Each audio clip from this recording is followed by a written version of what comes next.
There is a woman who attends every funeral at my chapel. She wears a black dress. She stands in the back corner. She never speaks to anyone, and she has been dead for 47 years. I need you to understand something before I tell you this story. I have spent my entire adult life around death. I have comforted thousands of grieving families.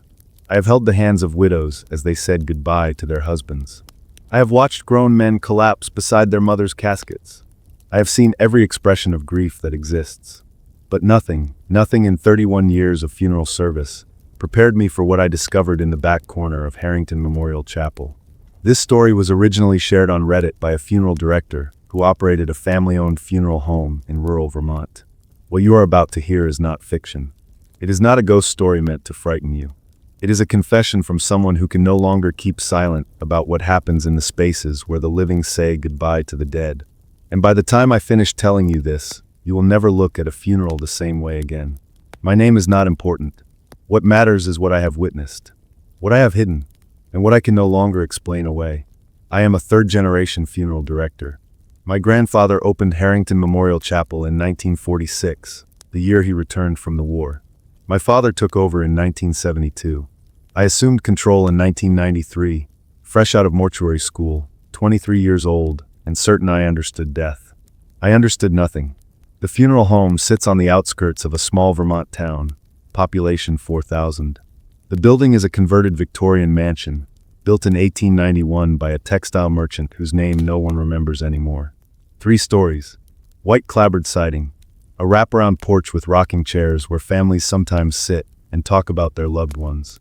Inside, it smells like flowers and furniture polish and the particular mustiness of old houses that have seen too much.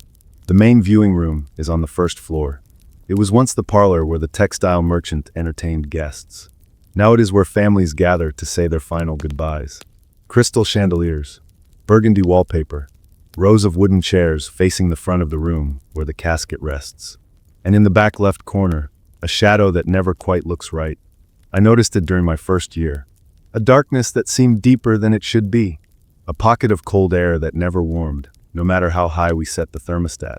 I mentioned it to my father once. He looked at me for a long moment, then changed the subject. I did not ask again. For years, I convinced myself it was nothing. An architectural quirk, a draft from the old windows, a trick of the light. Then I saw her. It was a Tuesday evening in October. I remember the date precisely. October 14th, 2003. We were hosting a viewing for an elderly woman named Margaret Holloway. 87 years old, died peacefully in her sleep. Survived by 3 children, 8 grandchildren, and enough friends to fill our viewing room twice over. The family had requested an open casket. I had prepared Margaret myself, dressing her in her favorite blue dress, styling her white hair the way her daughter described, applying makeup so carefully that her granddaughter told me she looked like she was sleeping. The viewing began at 6 o'clock. Families arrived. They signed the guest book. They approached the casket, paid their respects, and found seats among the rows of chairs. Everything was proceeding normally. Then I saw movement in the corner. I was standing near the entrance, greeting arrivals, when something caught my attention. A flicker of motion in my peripheral vision. I turned toward the back left corner of the room. A woman was standing there. She wore a black dress, old-fashioned, high collar, long sleeves, the kind of dress women wore to funerals in another era. Her hair was dark, pulled back severely from her face. Her skin was pale, too pale, the color of candle wax. She was standing perfectly still, watching the casket. I did not recognize her. In a town this small, I knew almost everyone. But this woman was a stranger. I assumed she was a distant relative, perhaps someone who had traveled from out of state. I made a mental note to introduce myself later. I returned my attention to the arriving guests. When I looked back at the corner a few minutes later, the woman was gone. I thought nothing of it at the time. People come and go during viewings. They step outside for air. They use the restroom. They leave early because the grief becomes too heavy. A woman slipping out unnoticed was not unusual. But then I saw her again. 3 weeks later. A different viewing. A different deceased. A man named Harold Erickson. 72 years old. Heart attack on his farm. I was adjusting the flower arrangements near the casket when I felt it. A cold spot. A pocket of air that was at least 15 degrees colder than the rest of the room. I straightened and looked toward the source. The woman in black was standing in the corner. Same dress, same severe hairstyle, same wax-pale skin. She was watching the casket with an expression I could not read. Not grief, not sadness, something else, something patient. I started walking toward her. I wanted to introduce myself, to ask if she needed anything, to understand who this stranger was who kept appearing at my viewings. But between one step and the next, she was gone.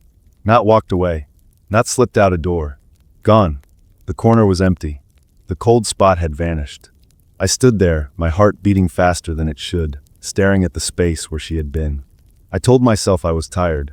I told myself the stress of the business was getting to me. I told myself there was a rational explanation. But I did not believe myself. Over the following months, I began watching for her. I paid attention to the corner during every viewing, every service, every gathering of the grieving. And I saw her again, and again, and again. She did not appear at every funeral. That was the first pattern I noticed. Some viewings passed without any sign of her. Others, she was there from the moment the first guest arrived until the last one left. I started keeping records, dates, names of the deceased, whether or not she appeared. I told myself I was being scientific, rational, trying to find a logical explanation. What I found instead was a pattern that made no sense. She appeared only for certain deaths. Not the elderly who passed peacefully. Not the sick who finally found relief. She appeared for the unexpected deaths. The sudden deaths. The deaths that left families reeling with shock. Heart attacks, strokes, accidents, aneurysms. Deaths that came without warning, that gave no time for goodbyes, that ripped people from the world in the middle of ordinary days. Those were the funerals where the woman in black appeared. And she was always watching the casket with that strange, patient expression. I became obsessed. I know that now. At the time, I told myself I was simply curious, simply trying to understand. But the truth is that something had taken root in my mind, something that would not let go. I began researching the history of the funeral home. I dug through old records in the basement. I visited the town historical society. I searched through newspapers archived on microfilm at the library. What I found changed everything. In 1956, a woman named Eleanor Vance died in this building. She was 29 years old. She had been a mourner at a viewing for her brother, who had died suddenly in a factory accident. According to the newspaper account, Eleanor collapsed during the service. By the time the ambulance arrived, she was dead. The cause was listed as cardiac arrest. Sudden, unexplained, the same kind of death that would later fill my records of when the woman in black appeared. I found a photograph of Eleanor Vance in the Historical Society archives. It was a portrait taken on her wedding day, 5 years before her death. High collar, dark hair pulled back severely, pale skin, a face I recognized immediately. The woman who had been appearing in my viewing room for years was Eleanor Vance, a woman who had been dead for nearly half a century. I did not sleep that night. I sat in my office, staring at the photograph, trying to understand what I was seeing. What I had been seeing for years. A ghost. That was the obvious conclusion. The spirit of a woman who had died in this building, lingering in the space where she had taken her last breath. But that explanation did not feel complete. It did not explain why she only appeared for certain funerals. It did not explain the pattern I had documented. It did not explain the way she watched the casket with such focused intensity. She was not just haunting this place.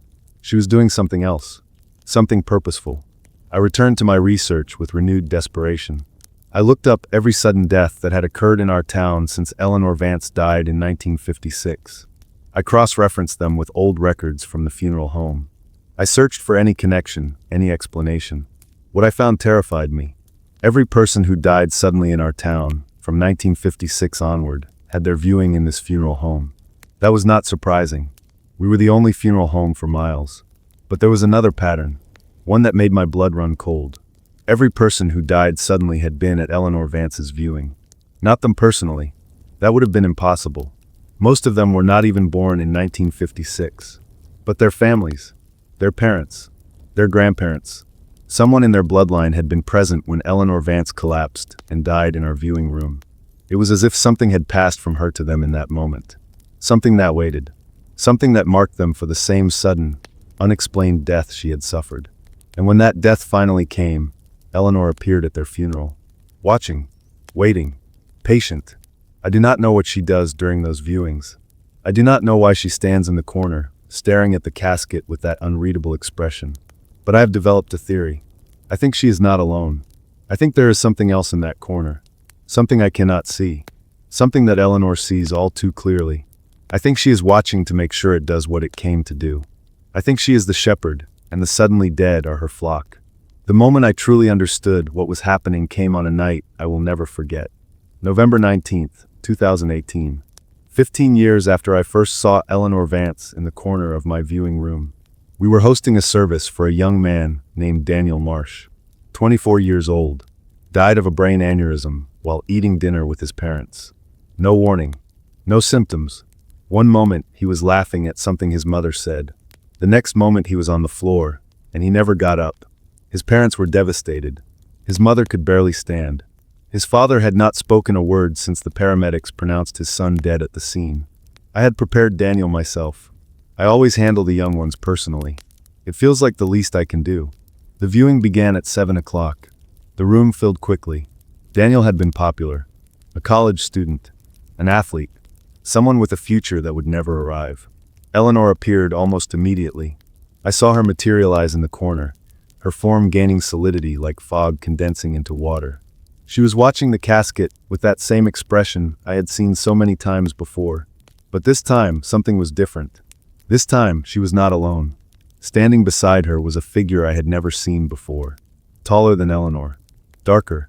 A shape that was not quite human, not quite shadow, not quite anything I could properly perceive.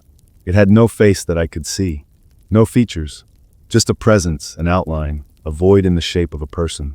And it was moving toward the casket. I watched in frozen horror as the dark figure drifted across the room. It passed through mourners who did not notice it.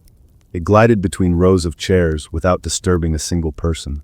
It approached the open casket where Daniel Marsh lay in his eternal sleep. And it reached inside. I cannot describe what I saw next. My mind refuses to form the proper words. The figure reached into Daniel's casket, into Daniel's body, and it pulled something out. Something luminous. Something that struggled briefly before going still. The figure turned and drifted back toward the corner where Eleanor waited. It passed her with a movement that might have been acknowledgement. And then it was gone. Eleanor remained for a moment longer. She looked at the casket, at the empty shell that had once been Daniel Marsh. And then she turned her head toward me. She looked directly at me. For the first time in 15 years, Eleanor Vance acknowledged my presence. Her eyes met mine across the crowded room. Her wax-pale face showed an expression I finally understood. Sorrow. She knew I could see her. She knew I had been watching all these years. And she was sorry. Sorry that I had witnessed what I could not unsee. Sorry that I now understood what happened in the corner of my viewing room. Sorry that I would spend the rest of my life knowing the truth about sudden death. Then she was gone too. I excused myself from the viewing. I walked to my office on legs that barely functioned. I closed the door and sat in the darkness for hours. I finally understood. Eleanor Vance had not simply died in 1956. She had opened something. Whether by accident or design, her sudden death in this building had torn a hole in whatever barrier separates our world from what comes next. And something had come through. Something that had been feeding on the descendants of those who witnessed that moment ever since. Something that marked them for sudden death. Something that came to collect them when their time arrived. Eleanor was not haunting this building. She was trapped here, bound to the thing she had inadvertently summoned. Forced to watch as it claimed person after person, generation after generation, an endless harvest of souls stolen before their time. And there was nothing I could do to stop it. I considered closing the funeral home, burning it to the ground, anything to end what was happening in that corner. But I knew it would not matter. The thing was not bound to the building. It was bound to Eleanor, and Eleanor was bound to the descendants of those who witnessed her death. No matter where they died, no matter where their funerals were held, the connection would remain. This building was simply where Eleanor waited, where she watched, where she bore witness to her terrible, eternal responsibility. I am 71 years old now. I still run Harrington Memorial Chapel. I still host viewings and services. I still comfort the grieving and prepare the dead. And I still see Eleanor Vance standing in the corner. She appears less often now. The bloodlines are thinning. The descendants of those original witnesses are dying off, being replaced by generations too far removed to carry the mark. But she is still there, still watching, still wearing that expression of infinite sorrow. I have never told anyone this story. Not my wife. Not my children. Not the pastor who leads our services, or the families who trust me with their loved ones. What would I say? How would I explain that something feeds on sudden death? That a woman who died before most of them were born stands watch in my viewing room? That when they approach the casket to say goodbye to someone taken too soon, something else is approaching too? There are no words for this kind of truth. But I am old now. My time is running out. And before I die, I need someone to know. I need someone to understand what happens in places like this. What happens in the spaces between life and death. What happens when grief tears a hole in the world and something comes through. Not every funeral home is haunted. Not every sudden death is marked. But some are. And if you ever attend a viewing for someone who died without warning, someone who was taken before their time, someone whose death made no sense, pay attention. Look at the corners of the room. Watch for shadows that are darker than they should be. Feel for cold spots that have no source. And if you see a woman in black standing silent and still, watching the casket with an expression you cannot read, leave. Do not sign the guest book. Do not pay your respects. Do not add your name to the record of those who witnessed. Because that is how it spreads. That is how it marks you. That is how it adds your bloodline to its harvest. I have spent 31 years watching Eleanor Vance do penance for a death she did not choose. I have spent 31 years seeing something I cannot fight collect souls from bodies barely cold. And I have spent 31 years wondering when my turn will come. My grandmother was at Eleanor Vance's viewing in 1956. I found her name in the guest book during my research. 3rd page. Halfway down. I am marked. I have been marked since before I was born. Every morning I wake up, I wonder if today is the day. Every time my heart skips a beat, I wonder if this is it. Every time I feel a headache coming on, I wonder if my brain is about to betray me the way Daniel Marsh's betrayed him. I am 71 years old, and I have lived in terror for 18 years. But I keep working. I keep hosting viewings. I keep standing in the same room as Eleanor Vance and the thing that follows her. Because someone has to. Because these families need someone to help them through their grief. Because the alternative is letting this place stand empty, and I do not know what would happen then. Maybe the thing would be trapped without viewings to attend. Maybe the harvest would end. Or maybe it would simply find another way. Another place. Another doorway into our world. I cannot take that risk. So I stay.